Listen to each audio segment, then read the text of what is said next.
Welcome to Ordo Militaris Radio TV, and we are lifelong Catholics, and what we do is all for free, and for our love of Jesus Christ, and for our Holy Mother, the Church, and we will defend our Holy Mother, the Church.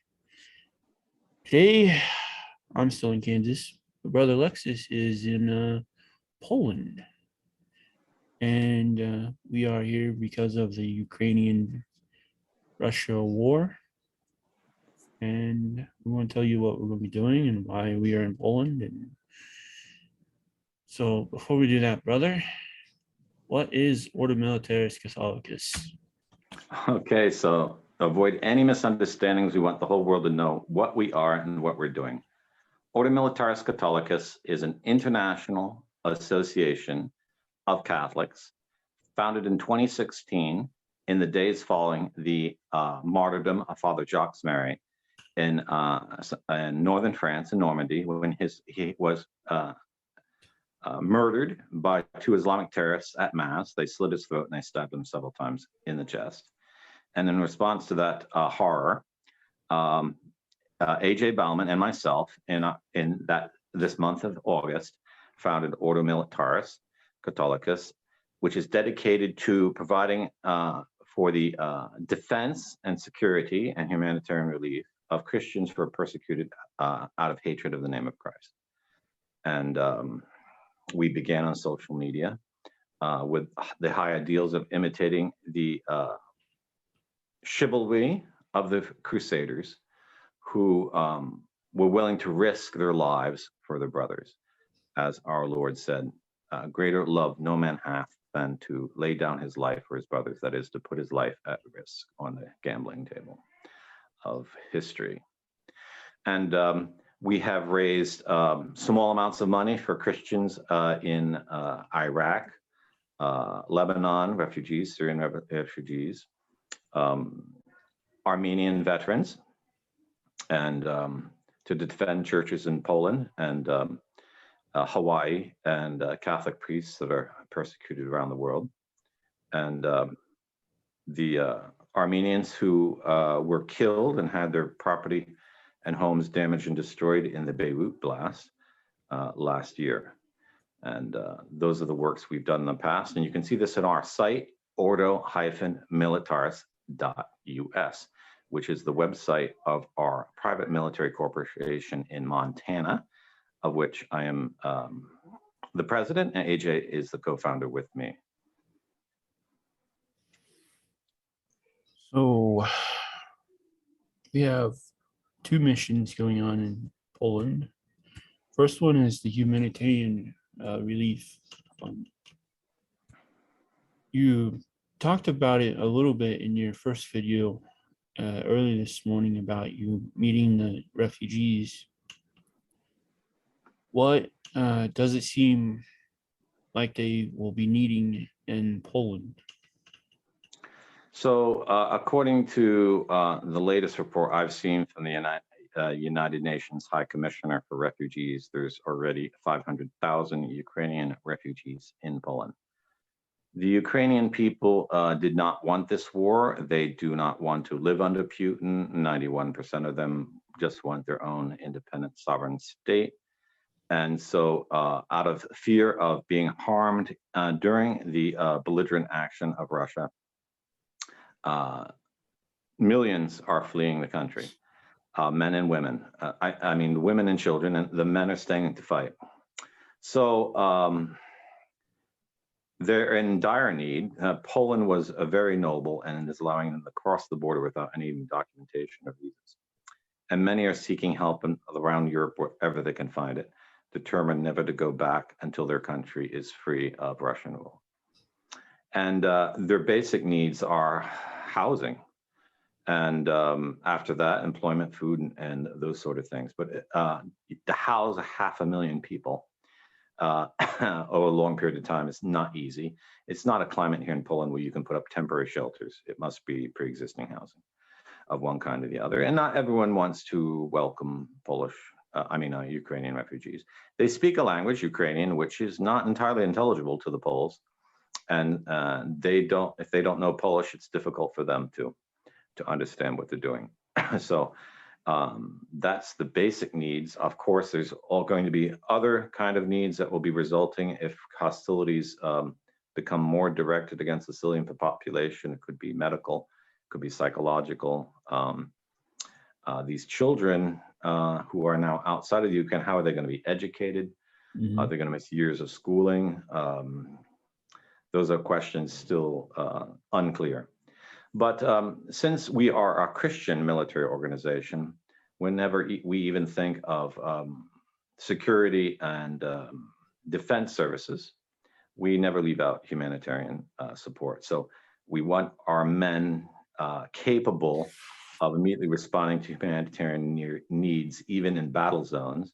And we want to have a logistic support in Poland sufficient to respond that in any way it might be. And first of which would be medical assistance. Yeah.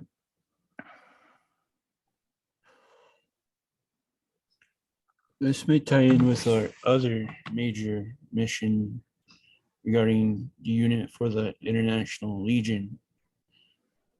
How likely will it be we will help the Benedictine nuns, the Capuchin friars, the Dominican sisters and brothers inside Ukraine with relief stuff, and also to make sure their convents and friaries are secure enough until there's peace? The extent and the magnitude of what we can do in the Ukraine will depend on how many recruits we get and what specific roles we can engage in. We will have to speak with the Ukrainian military command. The International Legion of Foreign Volunteers, which is being organized by the Ukrainian government, is willing to take military veterans from around the world. And they want you to contact their embassy in the country nearest you, where there is one, and send them certain amounts of documentation, answer certain questions. And it was announced just the other day that they will be paying the equivalent of $3,300 US per month to each volunteer in their army. I think that might include the foreign volunteers. I assume it does too. However, they're going to pay it in local currency, and that currency is devaluing. So that's probably what they're going to start by paying a lot as it goes down. So our role in this is that we want to see the opportunity of what President Zelensky has decided to do as the right move. And we want to do what we can to promote recruitment to the Foreign Legion by organizing our own Christian brigade under our own commanders, which would serve as part of that unit, so that we can give the men an additional spiritual support in the work they're doing over and above the material support they would have in the International Legion of Volunteers of the Ukrainian military. So if our plan goes forward, our men will get the material support of being members of that brigade, but they'll also get additional support. We want to supply our men with a chaplain and give them spiritual formation and give them logistical support, and also enable them to be agents of humanitarian relief when the occasion may arise, wherever they be, and to wear our insignia on the battlefield and show that a new age of Christian chivalry has begun. So that's our military role. And we're organizing a house here in Warsaw where our military recruits, having contacted us upon arriving at the train station or the airport, can come, get interviewed, and stay a few days. And if they're accepted, begin certain kinds of briefing and formation to work as a unit with our men before we send them into the Ukraine. And that is our general role. And those are two separate, different roles. So to clarify this, as anyone asks questions, our American corporation is not directly involved in any of these activities because we're not illegally yet enabled to do that. So I am here though I am the president of the American corporation, I am here as a private citizen to organize these activities in the spirit of our religious association. And it's our hope to get the necessary permissions to do everything we need to do when we need to do it and how we need to do it. How many guys so far? I'm impressed at the 9 to 11 men that have contacted us from different countries around the world: Canada, the US, South Africa, Ireland, England, Spain, and South America. So uh, uh, they're a great variety, but they're all zealous men. I think they've known about our order for a while because it follows on social media. But there's going to be a lot more men who, once they hear about this possibility, become interested. Because currently, we have to understand, because of the war in the Ukraine and the near capture and total disruption of the Ukrainian government, there's going to be very limited what the Ukraine can do to organize their foreign legion. They need assistance. Waiting in your country after going to the embassy and filling out forms isn't really going to facilitate it. So if you are a military veteran and in good health and want to serve in our unit, come directly to Warsaw as a tourist, and we can expedite all that from here and get you prepared much quicker than the government might be able to do. So this is the significant role I think our order can play in this scenario. And we're doing this for the love of Jesus Christ and to defend a nation which was unjustly attacked and has the right to sovereignty. And this is not a question of whose politics you agree with. This is not a question of politics. It's a question of defending Ukrainians in their right of self-existence. And as a Christian people, they have that right. So there are a lot of angry people on social media. Whether you dare question that defending Ukraine is unjust, and they would have all these Christians in the Ukraine thrown to the conflict of war simply because someone in a basement somewhere on his little tablet disagrees with the politics of the Ukrainian government. The Ukrainian government represents legally the people, but it's not the people. Yeah. And we're in this conflict to defend the innocent from suffering, whoever they are. And if that upsets you, what can we say? We're a Christian organization. We are not an ideologic organization. We don't see the world through what we want it to be. We see the world through what Christ wants us to see it to be. So to our guys coming to preparing to board a plane or whatever to get to Warsaw, what do they need to bring? They should bring a month's supply of everything they would normally need, like clothing, personal effects. If they have a cell phone, bring a cell phone because you can get a SIM card in Poland. You should bring your own financial sources for your personal needs, and be ready for any eventuality. You probably, depending on where you're traveling from, you probably cannot carry any military equipment that would be arms. And you should bring your military papers showing your discharge, that you're good health. Be frank with me and tell me if you suffer from PTS, post-traumatic stress syndrome. Be frank with me on that. And if you have any limitations, bring your medical information, your blood type, any allergies you have. Bring your contact information of your closest loved ones in the case that we must contact them for the recovery of your mortal remains. Yep. And your closest of kin, who do you want to keep contact in, so that if you're missing in action, we can immediately notify your family and keep them up to date on your personal, your welfare. That is something we want to do. And when you arrive at the train station or the airport, and give us a ring at our official number, and we'll arrange to have you brought to our recruitment house here in Warsaw, where you can get free room and board.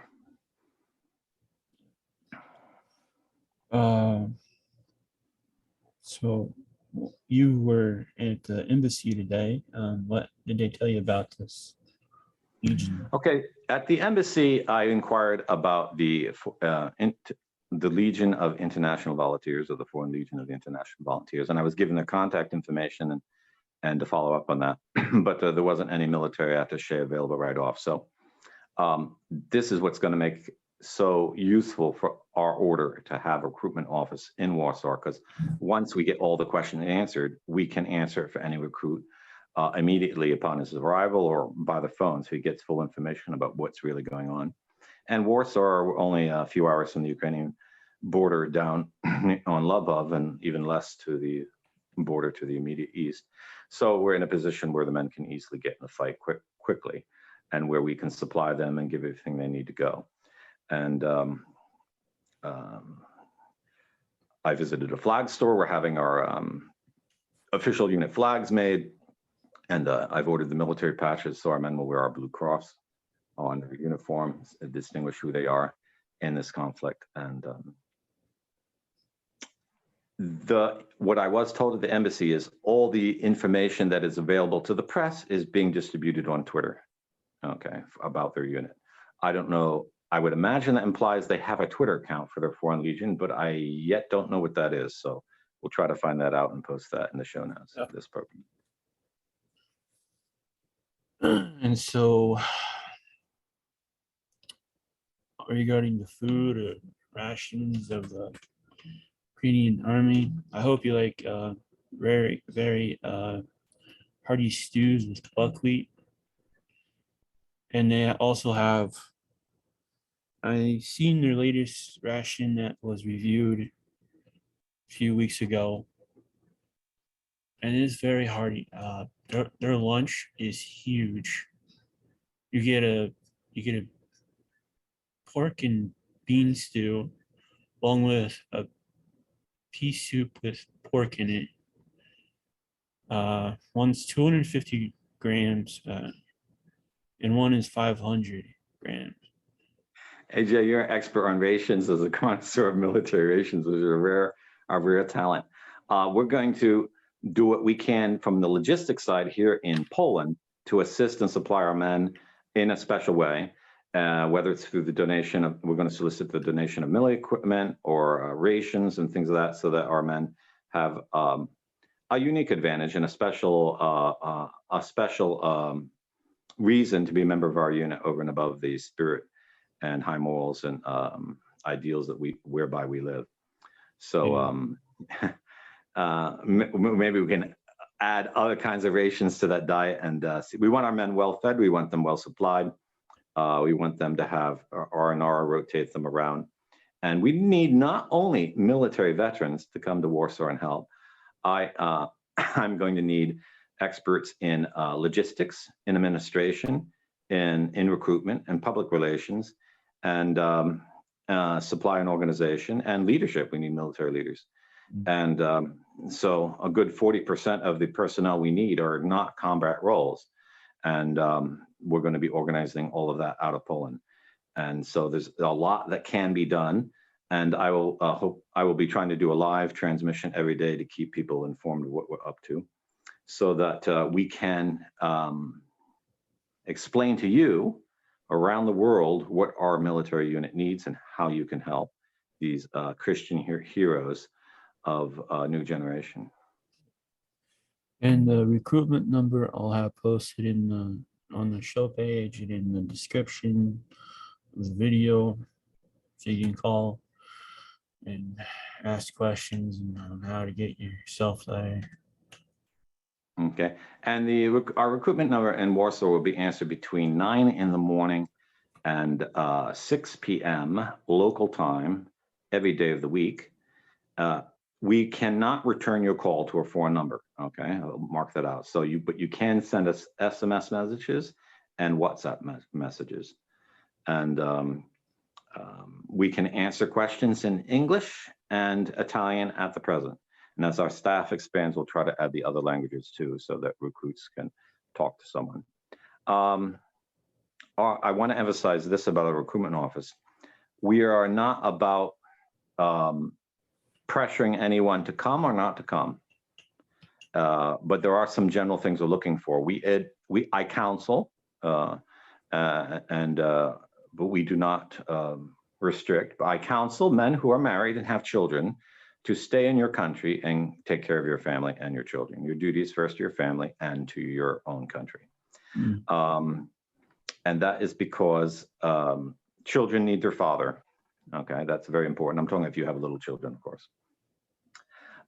We do not urge people to come from overseas and fight in the Ukraine. We're not going to get involved in that. So if you say, give me reasons or try to convince me, don't even make that kind of a phone call. This is not what we get involved in.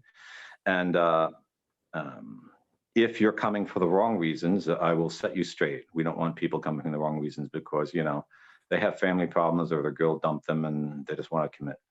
They want to throw their life away. That's not, we're not looking for that. We're looking for serious, well-balanced individuals who don't want to get in this fight because they hate the Russian race, or they hate Putin. We want men who are there because they love Ukrainians and want to defend the Ukrainians' right to a self-determination.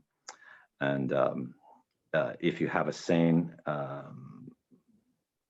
balanced view of those things, and you have to accept to fight under the rules of international of war, and respect human rights. We're not an organization like certain other private military corporations whose names I will leave unmentioned, whose men go into war zones and become absolute psychopaths.